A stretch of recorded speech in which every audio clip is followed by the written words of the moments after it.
দক্ষিণ এশিয়ার অন্যতম পরাশক্তি পাকিস্তান ভারতের সাথে দীর্ঘদিনের বৈরিতার জেরে প্রায়ই আলোচনায় আসে তাদের পারমাণবিক অস্ত্র ব্যবহারের কথা। তবে এবার দেশটির প্রতিরক্ষা মন্ত্রী সাফ জানিয়ে দিয়েছেন তাদের পারমাণবিক অস্ত্র শুধু ভয় দেখানোর জন্য নয়, প্রতিরক্ষার জন্য।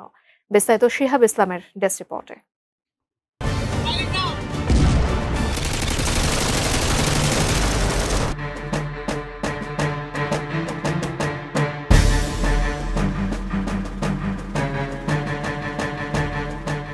ভারত পাকিস্তান দুটি দেশই দক্ষিণ এশিয়ার অন্যতম ক্ষমতাধর দেশ।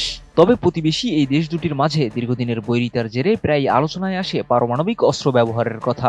কিন্তু এবার পাকিস্তানের প্রতিরক্ষা মন্ত্রী খাজা আসিফ মন্তব্য করেছেন, পাকিস্তানের পারমাণবিক কর্মসূচি কাউকে ভয় দেখানোর জন্য নয়, বরং তা কেবলমাত্র জাতীয় নিরাপত্তার জন্য।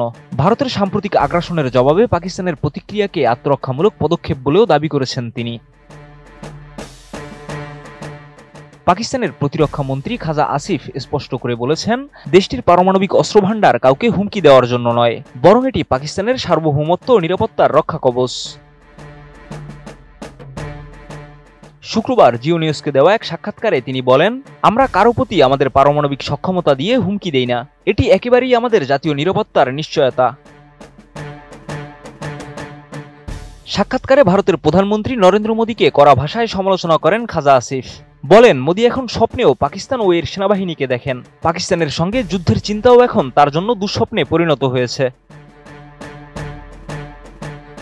তিনি অভিযোগ করেন, ভারতের অভ্যন্তরে বেড়ে ওঠা বিরোধিতা ও রাজনৈতিক অস্থিরতা এখন মোদীর জন্যই বড় চ্যালেঞ্জ হয়ে দাঁড়িয়েছে।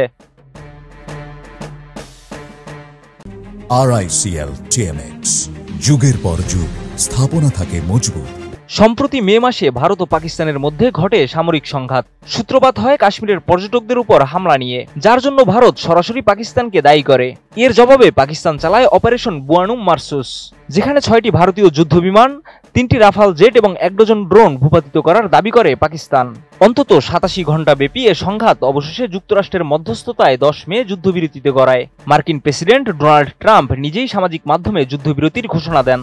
যদিও ভারত দাবি করে এ সমঝোতার পেছনে যুক্তরাষ্ট্রের বাণিজ্য আলোচনার হুমকির কোনো ভূমিকা ছিল না। খাজা আসিফ আরও বলেন, ভারতের নেতৃত্বে দক্ষিণ এশিয়ার স্থিতিশীলতা প্রশ্নের মুখে পড়েছে। তিনি অভিযোগ করেন, পাকিস্তান এবং কানাডায় সাম্প্রতিক সন্ত্রাসী হামলার পেছনেও রয়েছে মোদী সরকারের হাত। বেলুচিস্তান লিবারেশন আর্মি এবং তালেবান গোষ্ঠীগুলোর পেছনে ভারতীয় পৃষ্ঠপোষকতার প্রমাণ রয়েছে বলেও দাবি করেন তিনি। এছাড়া তিনি আরও বলেন, আমরা যদি ভালো প্রতিবেশীর মতো আচরণ করি তবে দক্ষিণ এশিয়ার শান্তি সম্ভব। এই অঞ্চলের মানুষ উন্নয়ন ও স্থিতিশীলতার দাবিদার। এদিকে বিশ্লেষকরাও বলছেন, পারমাণবিক শক্তিধর এই দুই প্রতিবেশীর মধ্যে উত্তেজনা প্রশমিত করা জরুরি, না হলে আঞ্চলিক স্থিতিশীলতা হুমকির মুখে পড়তে পারে।